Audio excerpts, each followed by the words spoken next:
시작. 통찰의 시대 챕터 3 생물학으로 본 예술 앞에서의 시각 반응 3-16 우리가 보는 세계의 재구성, 시각은 정보 처리 과정이다. 비록 망막이 극도로 정교하다고 해도 망막은 대상, 경관, 얼굴의 항구적이면서 본질적인 특징과 불필요한 세부사항을 구분할 수가 없다. 시각 정보를 분류하는 작업, 인지에 필요한 핵심 특징을 남기고 본질적이지 않은 세부사항을 버리는 작업은 대체로 시각을 전담하는 대뇌 피질 영역에서 이루어진다. 데이비드 허블과 토르스텐 비셀은 20여 년 동안 공동 연구를 하면서 시각계의 초기 단계들을 분석한 스티븐 커플러의 연구를 뇌 영역으로까지 확장해 다양한 중개소가 시각 정보를 어떻게 처리하는지에 관한 우리의 이해 수준을 대폭 높였다. 그들의 연구와 유니버시티 칼리지 런던의 세미르 제키의 연구는 뇌가 대상 인지에 필요한 선과 윤곽을 어떻게 구성하는지를 이해하는 출발점 역할을 했다. 제키는 폴 세잔, 카즈미르 말레비치, 입체파 화가들 같은 추상 미술의 선구자들에게서 선이 주된 역할을 했음을 인식했다. 그 화가들은 관람자의 뇌에서 선이 극적인 방식으로 정교하게 다듬어져서 가장자리라는 인상을 심어준다는 것을 직관적으로 이해했다. 미술에서 윤곽선과 가장자리를 묘사할 때 선과 윤곽이 서로 다른 역할을 한다는 것은 구스타프 클림트와 오스카와 코코슈카의 두 유화와 클림트와 에곤 실레의 두 소묘를 비교하면 알 수 있다. 회화 작품에서 우리는 대상, 즉 이미지를 가장자리를 통해 쉽게 알아본다. 하지만 가장자리가 언제나 뚜렷하게 칠해지는 것은 아니다. 때로는 공통의 경계를 통해 가장자리가 형성되기도 한다. 클림트의 아델레 블로우바우어 초상화를 코코슈카의 오기스트 포렐 초상화와 비교해보자. 클림트는 아델레의 얼굴과 손을 색깔과 명암을 확연히 다르게 하고 비교적 산뜻하게 윤곽선을 그림으로써 배경과 구분한다. 우리는 그녀의 머리가 어디에서 끝나고 모자가 어디에서부터 시작되는지를 알아볼 수 있다. 밝은 영역과 어두운 영역 사이에 채색 변화가 일어나기 때문이다. 이 그림은 단순한 윤곽선과 명암 대비를 결부해 이미지의 평면성을 두드러지게 하고 모델의 정적이고 영속적인 속성을 강조한다. 코코슈카는 포레르 초상화에서 정반대 방식을 쓴다. 그는 얼굴 내에서는 약간의 명암 차이만을 이용하지만 포렐의 머리 가장자리는 강렬한 윤곽선을 써서 빚어내고 심지어 조각하는 듯하다. 그리하여 머리는 배경으로부터 툭 튀어나와 있는 듯이 보이는데 이것은 모델의 무의식적인 몽상을 포착하려는 시도이다. 포렐의 손을 묘사한 부분에서는 윤곽선이 더욱 극적인 양상을 띈다. 굵은 검은 선이 손을 애두르고 있다. 소묘에서 우리 시각계는 선과 윤곽을 미묘하게 달리 처리한 작품들로부터 서로 다른 정신적 표상을 만들어낼 수 있다. 클림트는 인물의 윤곽을 가볍게 그리고 장식을 그려넣는다. 실레는 인물을 더 단순히 묘사하는 한편으로 모델에서 시선을 떼지 않고 그리는 오기스트 로댕의 기법을 써서 윤곽을 더욱 강조한다. 실레의 더 대담한 윤곽선은 부피를 강조함으로써 이미지의 3차원성을 강화한다. 게다가 이 윤곽선은 인물과 배경 사이에 우아하면서도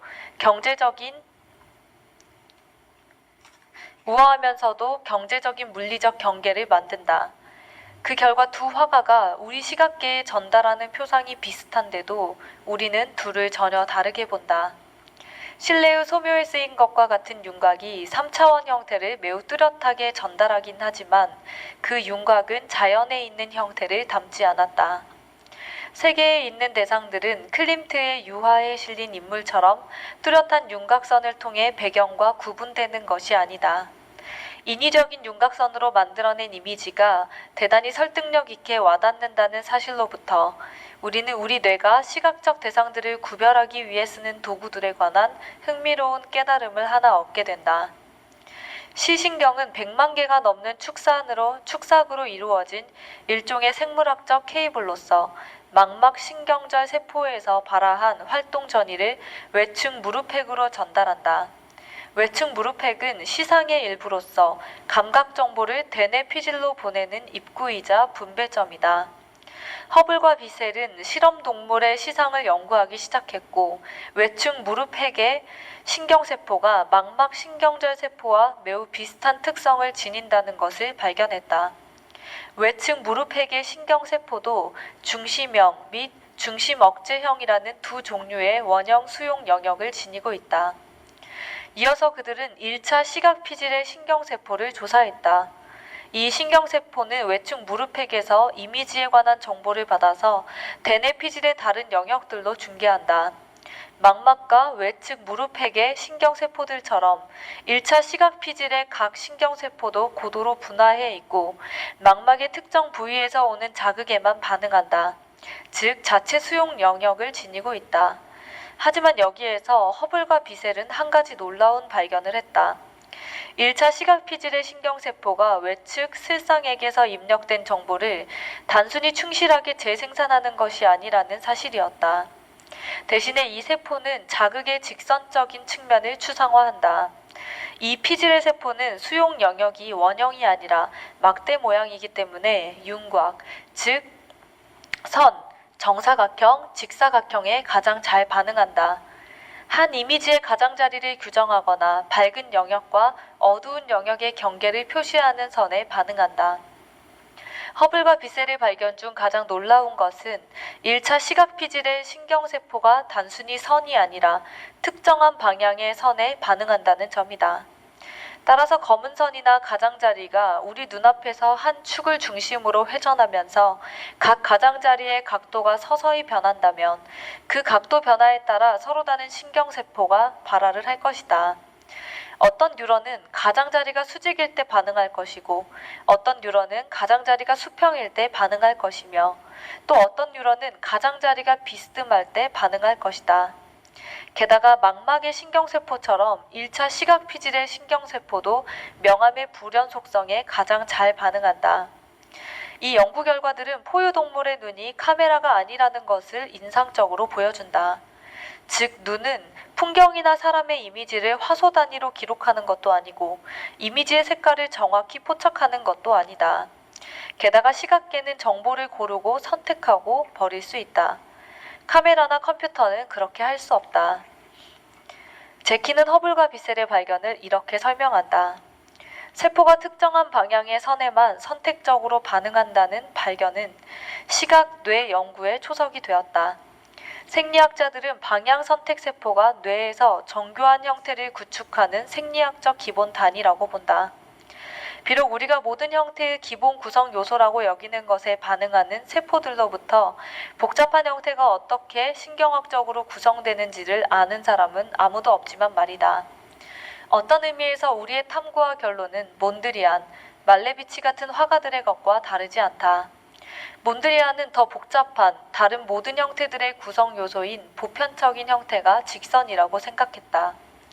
생리학자들은 적어도 일부 화가들이 보편적인 형태라고 여기는 것에 특수하게 반응하는 세포들이 신경계가 더 복잡한 형태를 재현할 수 있도록 하는 기본 구성 단위라고 본다.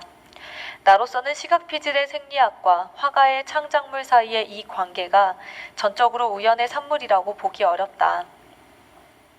사실 뇌과학은 선의 중요성과 암시 선의 힘을 비교적 최근에야 발견했지만 화가들은 훨씬 전부터 그 점을 이해하고 있었다. 클림트는 다양한 기법을 썼지만 그 중에서도 주관적 윤곽의 원리들의 통달한 대가였다. 그 기법을 써서 그는 관람자가 이미지의 윤곽을 완성하도록 했다. 이 점은 그의 황금기에 그려진 작품들에서 특히 뚜렷하다. 이 시기에 그는 을의 금박 장식을 써서 몸의 윤곽을 가리고서 관람자가 상상을 통해 그 윤곽을 구성하도록 했다. 더 나아가 그는 때로 윤곽의 가림의 이중 의미를 부여하기도 했다. 유디트에서 우리는 그녀가 낀 황금 목걸이가 머리를 몸과 분리하고 있음을 본다. 하지만 이미지에는 없는데도 우리는 자연스럽게 그녀의 목 윤곽을 마음속에서 그린다. 우리 뇌가 카니자 삼각형에서 보았듯이 폐쇄성이라는 게슈탈트 원리를 이용하여 빠진 윤곽을 만들어내기 때문이다. 또 허블과 비셀은 동물 연구를 통해 시각계가 계층 구조를 이루고 있다는 것도 밝혀냈다. 이미지는 가공되지 않은 형태로 눈에 들어와 시각계의 더 고등한 영역에서 정교하게 다듬어져서 우리가 의식적으로 지각하는 가공된 이미지가 된다. 게다가 그들과 제키는 1차 시각피질과 특히 시각피질의 그 다음 두 영역인 V2와 V3에 있는 신경세포들이 실제 선에 못지않게 가상의 선에도 효과적으로 반응한다는 것을 발견했다.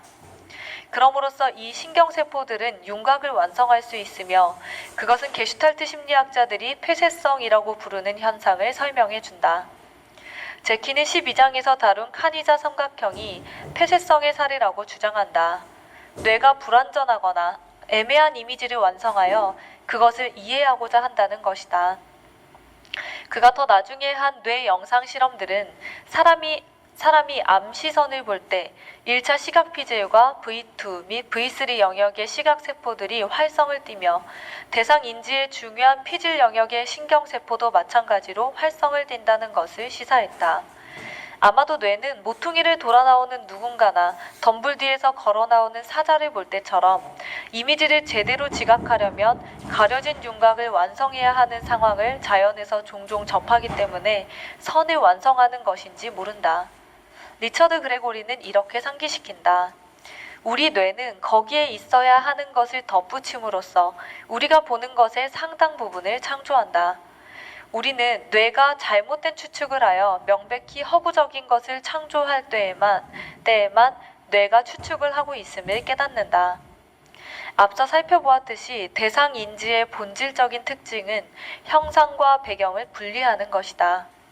형상 배경 분리는 지속적이고 역동적인 과정이다. 한 맥락에서 형상의 일부로 쓰이는 요소가 다른 맥락에서는 배경의 일부를 이루고 있을 수 있기 때문이다. 시각피질의 V2 영역에서 루빈 꽃병에 있는 것과 같은 가상의 선에 반응하는 일부 세포들은 형상의 가장자리, 즉 경계에도 반응한다. 하지만 단순히 경계가 어디인지를 파악하는 것만으로는 형상을 배경과 구분하는 데 충분치 않다. 경계가 그곳에서 만나는 두 영역 중 어느 쪽에 속해 있는지를 이미지의 맥락을 통해 추론할 수도 있어야 한다.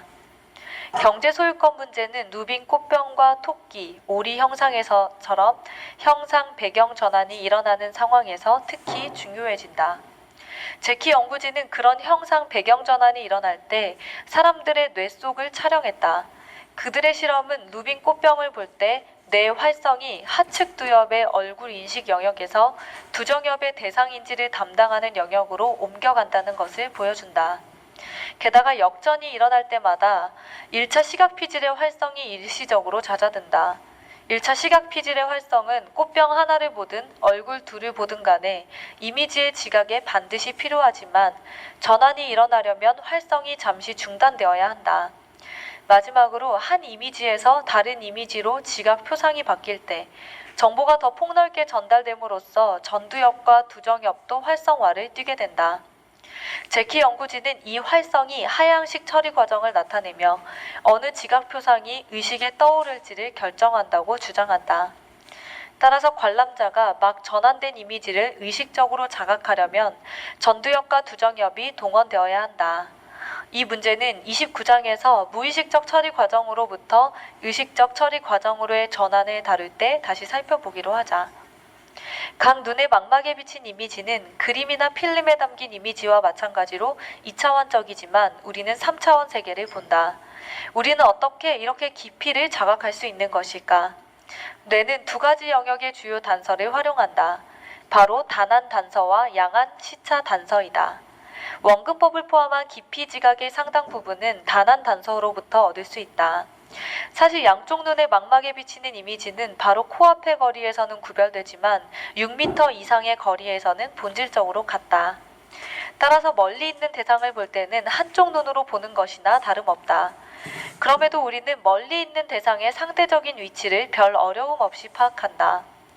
우리가 한쪽 눈만으로 깊이를 파악할 수 있는 이유는 뇌가 단한 깊이 단서라는 많은 특징에 의지하기 때문이다. 화가들은 수세기 전부터 이런 단서들을 알고 있었고 16세기 전반에 레오나르도 다빈치는 그것을 상세히 기술했다. 미술작품 같은 정적인 이미지를 볼 때는 5가지 주요 단한 단서가 적용된다. 이 단서는 화가들에게 특히 중요하다. 화가가 대개 3차원 장면을 2차원 표면에 묘사하는 일을 하기 때문이다. 첫 번째 단서는 친숙한 크기다. 예전에 만난 사람의 크기에 관한 지식이 그 사람이 얼마나 멀리 있는지를 판단하는 데 도움을 준다는 것이다. 지난번에 보았을 때보다 그 사람이 더 작아 보인다면 그는 더 멀리 있을 가능성이 높다. 두 번째 단서는 상대 크기다. 두 사람 또는 비슷한 두 대상의 크기가 달라 보인다면 우리는 작은 쪽이 더 멀리 있다고 가정한다. 게다가 우리는 한 대상의 크기를 주변의 대상들과 비교하여 판단한다. 서로 다른 거리에 있는 두 사람을 볼 때 우리는 두 사람을 비교하여 그들의 크기를 판단하는 것이 아니라 그들의 바로 주변에 있는 대상들과 비교하여 판단한다. 이 비교를 할 때 우리는 이미지에 있는 다른 대상들의 친숙함에도 의존한다. 세 번째 단한 단서는 가림이다.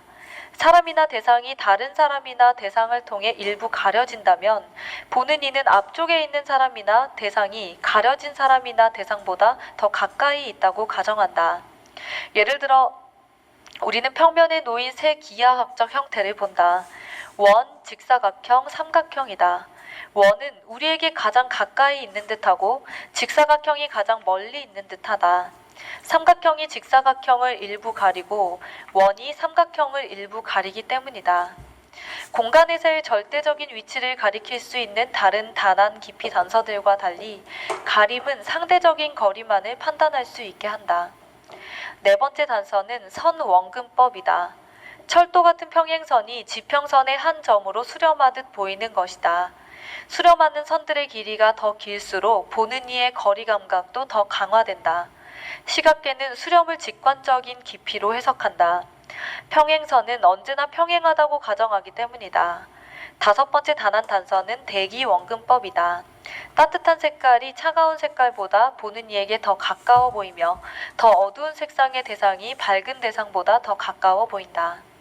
미국에서 최초로 망원경을 만든 천문학자이자 탁월한 지리조사 및 지도 작성 능력으로 유명했던 데이비드 리튼하우스는 1786년 음영법이 압도적인 3차원 지각을 빚어낸다고 지적했다.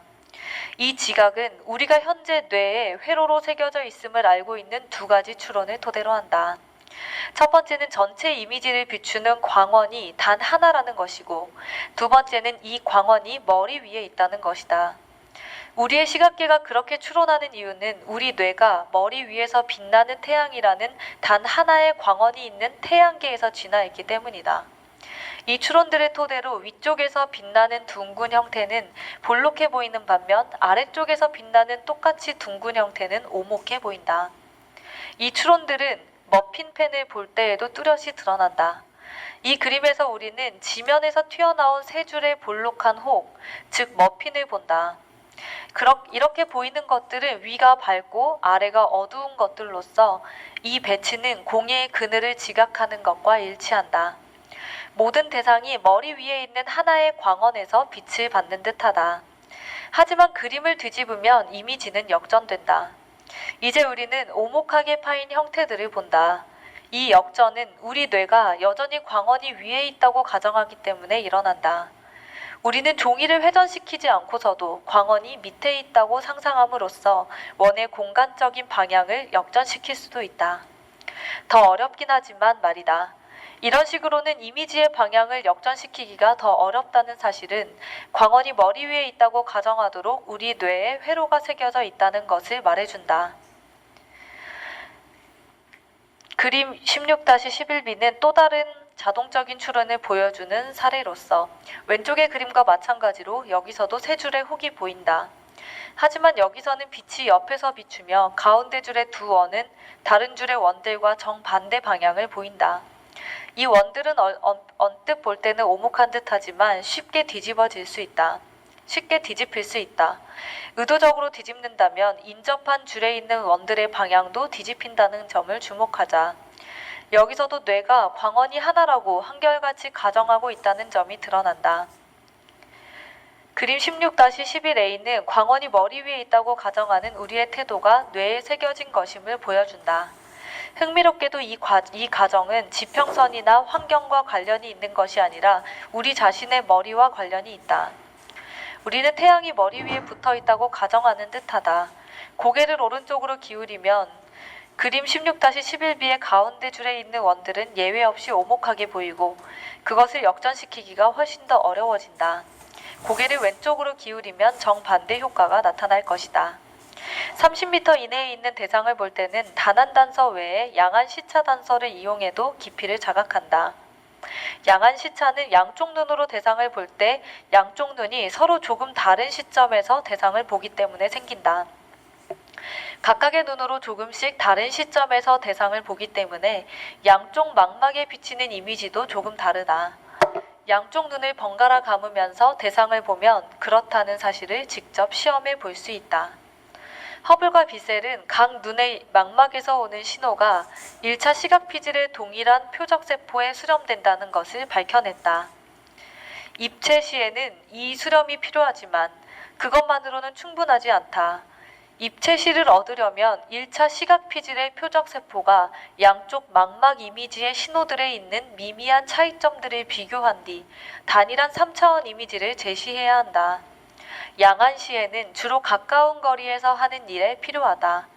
앞서 말했듯이 거리가 6m를 넘어서면 한쪽 눈만으로도 충분하다. 실제로 야구 선수인 조던 언더우드는 직선 타구의 얼굴을 맞아서 한쪽 눈을 실명했는데도 최고의 투수가 되었다. 뇌가 형태를 어떻게 해체하는지를 연구한 커플러, 허블, 비셀의 발견에 자극받은 영국의 이론 뇌과학자 데이비드 만은 시각을 연구하는 대담하고 새로운 접근법을 개발했다. 1982년에 출간한 걸작 시각에 자세히 기술했듯이 만은 에른스트 크리스와 언스트 곰브리치가 개척한 시지각의 인지심리학과 커플러, 허블, 비셀이 시각계를 연구하여 얻은 생리학적 발견들, 정보처리 과정의 원리들을 결합했다. 그럼으로써 만은 시각의 생리학, 시각 정보의 처리 과정, 시지각의 인지심리학이 어떻게 연관되어 있는지를 설명하고자 했다. 마의 기본 개념은 시지각이 일련의 정보 처리 수준들, 즉 표상들을 통해 처리되며 단계를 거칠 때마다 이전의 표상은 변형되고 더 풍성해진다는 것이었다. 마의 영향을 받아 현대 신경과학자들은 3단계 정보 처리 체계를 내놓았다. 첫째 단계는 망막에서 시작되는데 커플러가 연구한 낮은 수준의 시각 처리 과정을 말한다. 이 단계에서는 대상의 공간적 위치를 파악하고 색깔을 식별함으로써 개별 시각 경관의 특징들을 확정한다. 둘째 단계는 1차 시각 피질에서 시작되며 허블과 비셀, 제키가 연구한 중간 수준의 시각 처리 과정이다. 각각 특정한 방향축을 지닌 단순한 선분들을 조립하여 이미지의 경계를 정의하는 윤곽을 만들고 그럼으로써 대상의 모양에 관한 통합된 지각을 구성하는 단계이다. 이 과정을 윤곽 통합이라고 한다. 그런 한편으로 중간 수준의 시각은 표면 분할이라는 과정을 통해 대상을 배경과 분리한다. 이 낮은 수준과 중간 수준의 시각 처리 과정을 통해 이미지에서 대상과 관련이 있는 영역을 형상으로, 관련이 없는 영역을 배경으로 구분하게 된다. 이 낮은 수준과 중간 수준의 시각 처리는 대체로 상향 처리 과정을 통해 함께 수행된다. 상향 처리 과정의 기본 원리 중 몇 가지는 게슈탈트 심리학자들이 연구했다. 그들은 어떤 묶음이 알아볼 수 있는 패턴을 형성할 가능성이 가장 높은지를 결정하는 규칙들을 개발했다. 묶음 규칙 중 하나는 대상의 윤곽을 형성하는 선분들의 근접성이다. 또 하나는 색깔, 크기, 방향의 유사성이다. 윤곽에 특히 중요한 것은 부드러운 연속의 원리이다. 이것은 한 형상의 선분들이 대체로 윤곽이 매끄럽게 이어지는 쪽으로 배열되고 묶일 것이라는 개념이다. 이 두 단계 중에서 중간 수준의 시각 처리 과정이 특히 어렵다고 여겨진다. 수백 개, 심지어 수천 개의 선분들로 구성되는 복잡한 시각 경관 속에서 어느 선분들이 한 대상에 속하고 어느 선분들이 다른 대상의 구성 요소인지를 판단하라고 1차 시각 피질에 요구하기 때문이다. 낮은 수준과 중간 수준의 시각 처리 과정은 이전 지각 경험의 기억도 고려해야 한다. 이 기억은 시각계의 더 고등한 영역에 저장되어 있다. 세 번째 단계인 높은 수준의 시각 처리는 1차 시각 피질에서 하측 두엽으로 이어지는 경로를 따라 진행되는데 범주와 의미를 확정하는 과정이다. 여기에서 뇌는 시각 정보를 다른 다양한 원천에서 나온 관련 정보와 통합하며 그럼으로써 우리는 구체적인 대상, 얼굴, 장면을 인식할 수 있다. 이 하향 처리 과정은 추론을 하고 가설을 이전의 시각 경험에 비추어 검증함으로써 의식적인 시지각과 의미의 해석을 내놓는다. 하지만 의미 해석은 완벽하지 않으며 오류로 이어질 수도 있다. 시각 처리 과정을 살펴보는 이 신경학적 연구들을 통해서 2차원 표면의 3차원 대상과 인물을 떠올리게 하는 화가의 전략이 왜 그토록 성공을 거두어 왔는지 설명되기 시작한다. 한 표면을 다른 표면이나 배경과 분리하는 가장자리는 자연의 어디에나 있다. 화가들은 대상이 모양을 통해 정의되며 모양은 가장자리로부터 유추된다는 것을 늘 알고 있었다. 화가는 한 영역에서 다음 영역으로 넘어갈 때 색깔이나 밝기를 바꾸거나 암시선을 써서 가장자리를 묘사할 수 있다.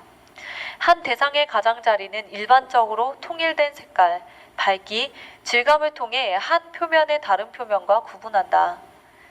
윤곽은 그저 형태를 더 뚜렷하게 규정하기 때문에 그림에서 중요한 것이다. 이와 달리 선화는 단순한 선, 폭보다 길이가 상당히 더 긴 일정한 색깔을 지닌 가느다란 표시, 단순한 선이든 윤곽선이든 간에 오로지 선만 써서 그린 그림이다. 화가는 선화에서는 밝기의 변화를 묘사할 수 없으므로 윤곽선을 써서 2차원 가장자리의 효과를 만들어내야 한다. 화가는 윤곽선에 밝고 어두운 음영을 추가해 3차원 효과를 일으키는 복잡한 윤곽선을 만들 수 있다. 마지막으로 화가는 표현 윤곽을 써서 감정을 더 강하게 표현할 수 있다. 선화는 모든 문화의 모든 미술 형태에 널리 쓰인다. 신문의 만평에서부터 동굴벽화에 이르기까지 모든 곳에서 선화가 쓰이는 이유는 그것이 마음에 직관적으로 와닿기 때문인 듯하다. 웃는 얼굴의 윤곽선은 보는 순간 자동적으로 웃는 얼굴이라고 우리 마음에 기록된다. 하지만 어떻게 그럴 수 있을까? 현실 세계의 윤곽선 같은 것은 결코 없다. 경계를 구분짓는 뚜렷한 선 따위는 전혀 없이 대상이 끝나는 곳에서 배경이 시작될 뿐이다. 하지만 보는 사람은 전혀 어려움 없이 선화가 손, 사람, 집을 나타낸다고 지각한다.